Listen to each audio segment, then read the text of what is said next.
Well, good morning, ladies and gentlemen, and a very warm welcome to Government House, Yarralumla. Dawa Nuna, Dawa Nunawel. I acknowledge the traditional owners of the land on which we meet, the Nunawel people, and pay my respects to their elders, past and present, and emerging leaders, and extend that courtesy to any other Aboriginal or Torres Strait Islanders gathered here with us this morning. My name is Paul Singer, and I'm the Official Secretary to the Governor-General. And as this badge signifies with its cross quills, I'm also the Secretary for the Council for the Order of Australia, the body which makes recommendations in the Order's General Division to the Governor-General, who is both Chancellor of the Order of Australia and Principal Companion of the Order. I'm also the Secretary to the Australian Bravery Decorations Council, the body which makes recommendations to the Governor-General for Bravery Awards. Before we start the ceremony, I'd like to acknowledge among our distinguished guests, Air Vice Marshal Robert Chipman, representing the Chief of Defence Force, Commodore Eric Young, representing the Chief of Navy, Major General Colin Carrington, representing the Chief of Army, Ms Rena Brunsma, representing the Commissioner of the Australian Public Service Commission, and Dr Alan Morrison, representing the National President of the Order of Australia Association. Welcome all. Notwithstanding the challenges presented by the pandemic, we are delighted to be able to proceed with hosting investiture ceremonies here at Government House. And indeed, we're thrilled to have real people back in the House. We're grateful for your understanding of and compliance with the measures that have been put in place to ensure that this ceremony can take place in a COVID-safe manner. The Australian Honours System provides a wonderful mechanism through which we as a nation can recognise ordinary Australians who do extraordinary things. Since its inception in 1975, almost 400,000 people have been recognised for their meritorious, bravery, military or national service. The Order of Australia is the principal means of recognising outstanding service, and it's important to note that nominations can come from anywhere. Anyone can nominate. Today is a special day, not only for the recipients, but also for their friends, their families, and their communities. It's a day when we celebrate a diverse range of impressive achievements and service. My Government House colleagues and I are privileged to play a small part in that recognition, and we hope that we can make this morning a day that you'll remember with pride for a long time to come. Shortly, I'll invite you to stand as Her Excellencies the Governor-General and Mrs Hurley enter the room. Then please remain standing and join in for the singing of the first verse of the Australian National Anthem. The investiture will then begin and proceed in the order listed in your programs. After I read their names and citations, the recipients will enter from the doorway on my right, and after they've been invested by the Governor-General, will return to take up their seats at the back of the room, and it's at this point you may wish to show your appreciation with a short applause. At the conclusion of the investiture ceremony, the Governor-General will say a few words, and at the end of the ceremony, I'll invite the recipients to join their Excellencies out on the state entrance stairs for an official photograph. And at this point, I just invite the guests to remain briefly in the drawing room here to assist with their Excellencies and the recipients' departure. And after that official photograph has been taken, their Excellencies and recipients look forward to joining with all guests in the dining room where refreshments will be served. So ladies and gentlemen, please relax and enjoy this very special occasion. Would you please stand for the arrival of Her Excellencies, the Governor-General of the Commonwealth of Australia, Mrs Linda Hurley, and remain standing for the singing of the Australian National Anthem.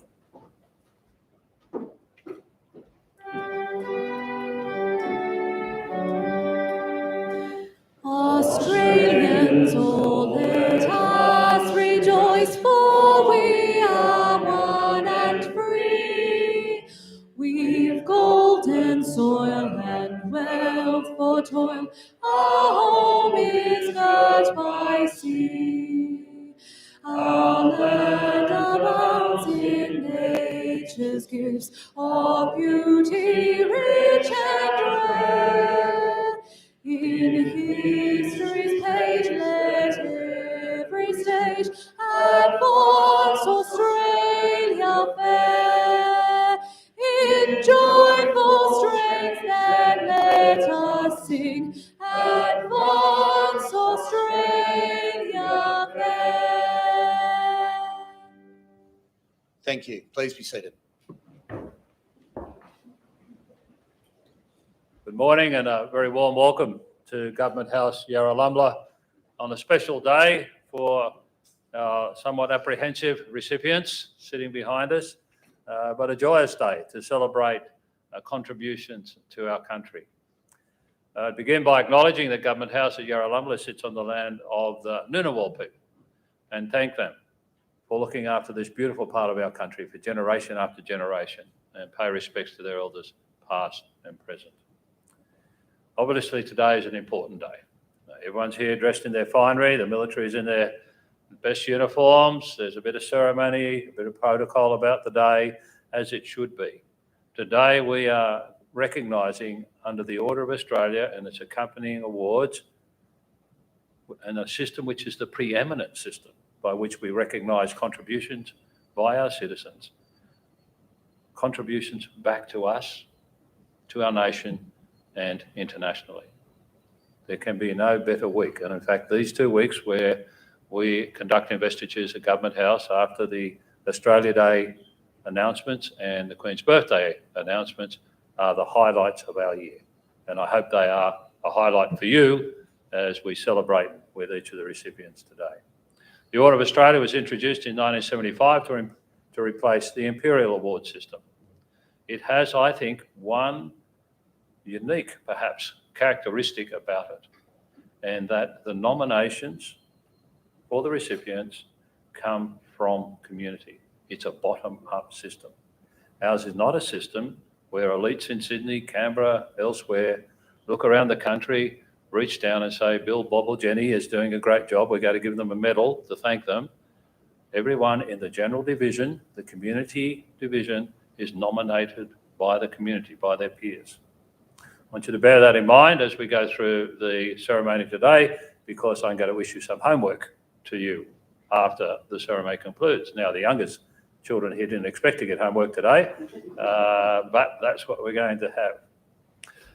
The awards acknowledge commitment, contribution across a broad sections of the community, from the arts to business to sport and so on. In Canberra as well, we would see more of the military division of the awards, as we'll see today, which is appropriate as well. It's a great honour for us to host you here today. Please, though, relax. I know it's a formal day. Relax. You are allowed to breathe and applaud at the appropriate occasion and enjoy this very special moment for our recipients, their families, but indeed for our nation. On that note, I'll commence the formal ceremony. Thank you.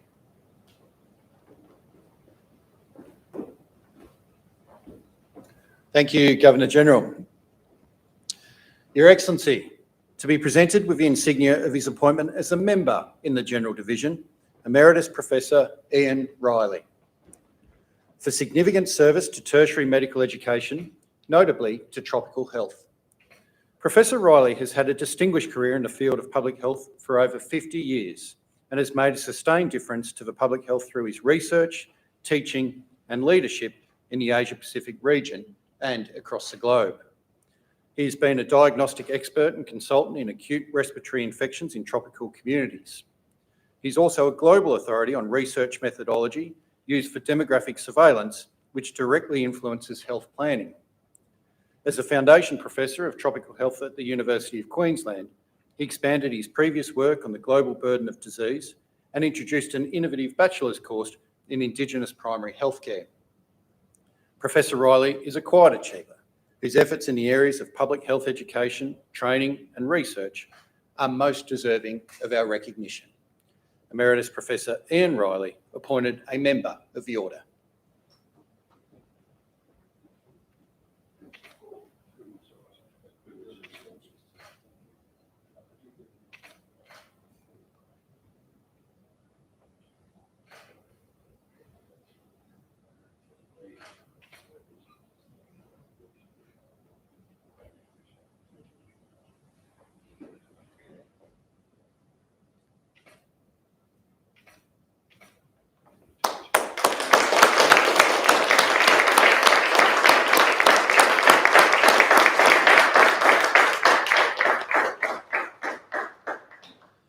Awarded the Medal of the Order in the General Division, Mr. Roger Allen, for service to primary education and to disability sports.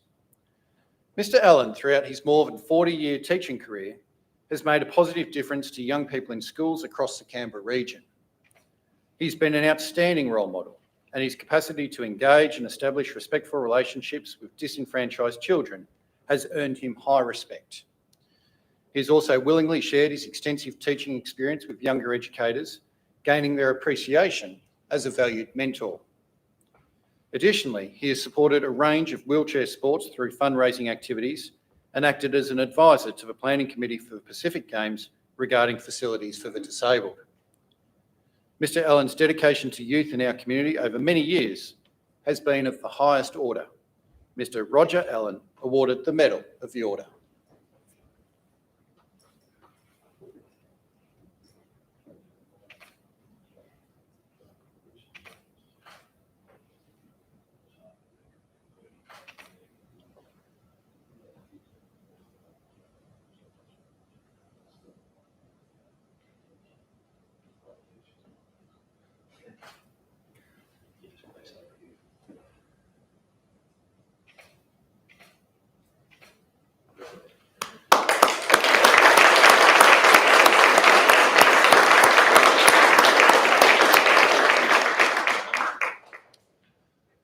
We move now to a conspicuous service decoration. Awarded the Bar to the Conspicuous Service Cross, Captain Philip Henry, for outstanding achievement as Director Navy Recruiting, Retention and Transition. Captain Henry has fostered a contemporary employment environment and delivered a retention plan to reduce separations and thereby increase the Navy workforce. He developed and implemented financial incentives that target personnel at critical employment junctures, and he collaborated with the Defence People Group to deliver improved contemporary conditions of service. He was also instrumental in the development of an agile communications and engagement plan with a focus on all Navy members actively contributing to the solution.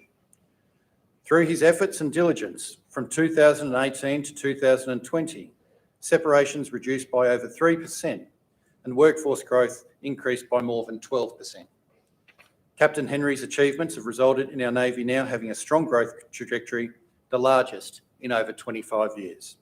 Captain Philip Henry awarded the Bar to the Conspicuous Service Cross.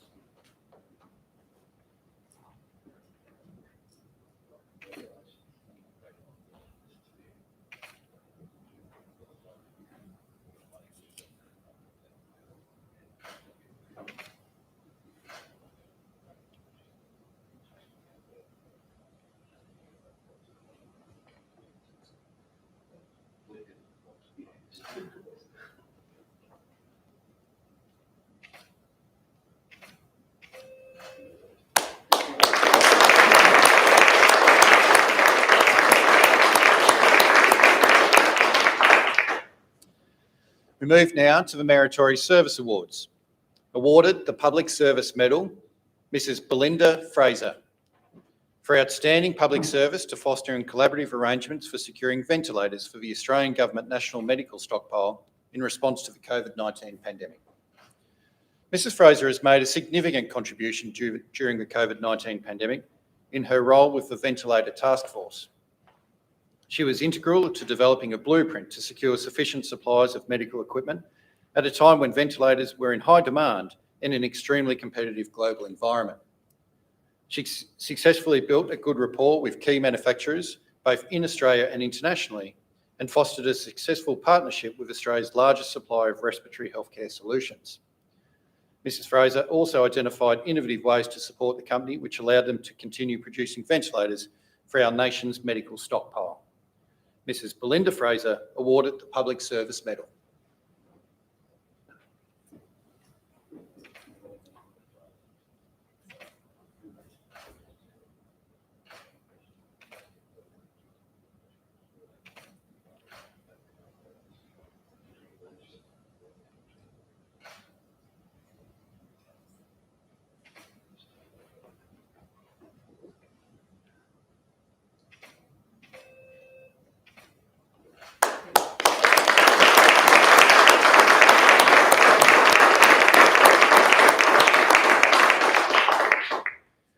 Awarded the Public Service Medal, Miss Anna Harmer, for outstanding public service to law reform and through leading the Office of the Royal Commission into National Natural Disaster Arrangements.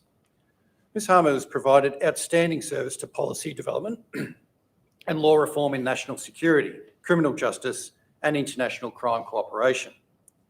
She was a driving force behind the creation of Australia's first telecommunications data retention scheme and the comprehensive reform of espionage and foreign interference laws. Her ability to draw together multidisciplinary teams for the Royal Commission into National Natural Disaster Arrangements enabled inquiry into a range of sensitive subjects.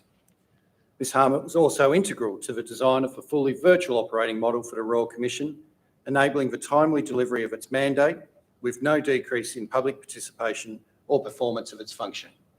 Ms Anna Harmer awarded the Public Service Medal.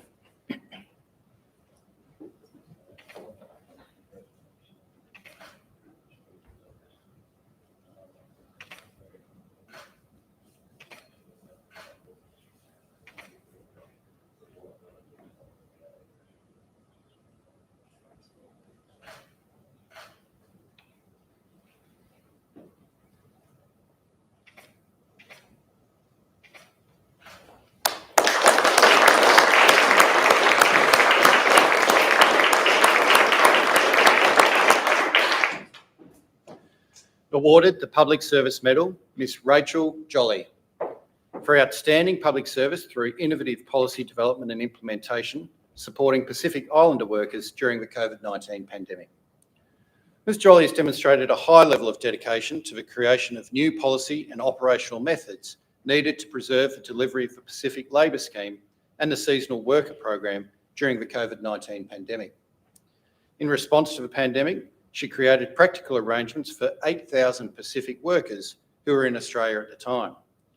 Additionally, she and her team brought stakeholders together to develop solutions to redeploy over 6,000 workers to ensure a reliable source of labour for agricultural producers. Ms Jolly was also integral to managing complex welfare issues, creating communications material about health and safety in Pacific languages, and facilitating bespoke support for the health and well-being of this vitally important workforce. Ms Rachel Jolly awarded the Public Service Medal.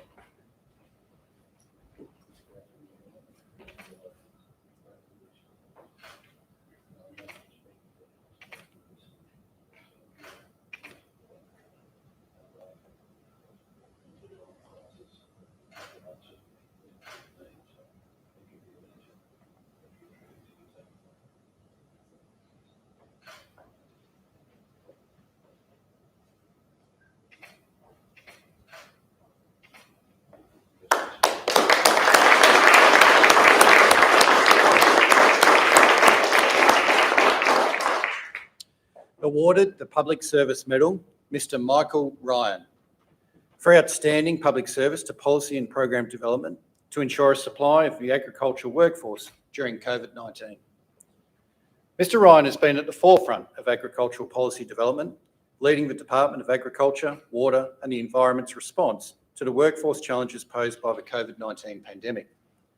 The closure of international and domestic borders created immediate problems for the agricultural sector in sourcing a sufficient supply of workers. He worked diligently to secure agreement for the creation of a new subclass of visa to bring in workers from Vanuatu, and was also involved in the establishment of changes to social security arrangements to incentivise Australians to take up seasonal harvest roles. Mr Ryan's innovative policy solutions ensured the security of the supply of fresh food for Australian consumption. Mr Michael Ryan awarded the Public Service Medal.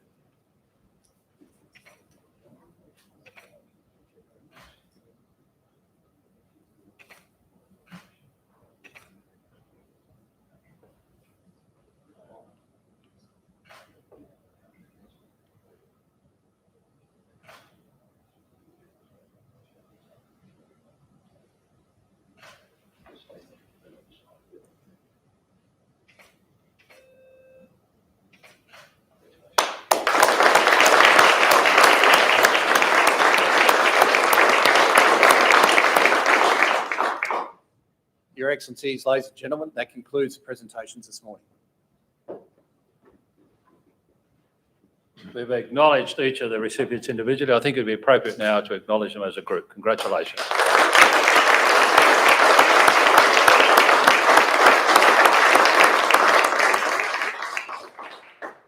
you could say this morning that as a nation, we have been well served in academia, in the community, and in our response to one of the biggest challenges in our lifetime at a national level. So thank you to each and every one of you for your role in that. Now to our homework. The awards, particularly the General Division of the Order of Australia, as I mentioned in the beginning, covers the wide range of activities that people undertake in our country. Again, reinforcing though, they can only walk through that door if they are nominated, and nominations must come from the Australian public. So your homework is you know who those people are in your community. His contribution deserves to be acknowledged at the national level. So please go to our website. Official Secretary will give you the detail of that in a moment, and nominate. I would love to see your nominee walk through that door within the next 2 years to be recognised for their contribution. We are particularly interested in more nominations for women, although our representation of women is increasing on a good trajectory. We need to sustain that and do more. And in the multicultural and in the Indigenous area, we are underrepresented. The awards should reflect Australia as it is today. So please have a think about that and nominate. That's your homework, and you will be assessed. That will conclude. We'll now conclude our ceremony. Paul will make a few more announcements of things we need to do, but Linda and I look forward to engaging with you, spend some time over a cup of tea, and celebrate these very important people to Australia. Thank you.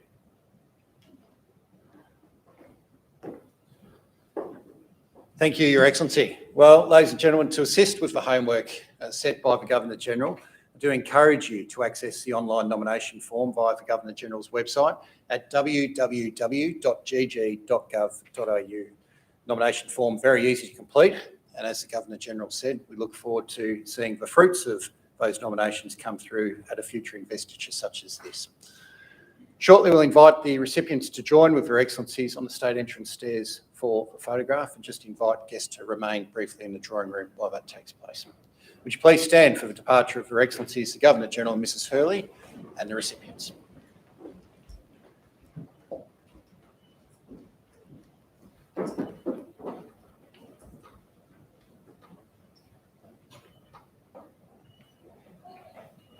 Thanks very much, ladies and gentlemen. I now invite you to head through to the dining room where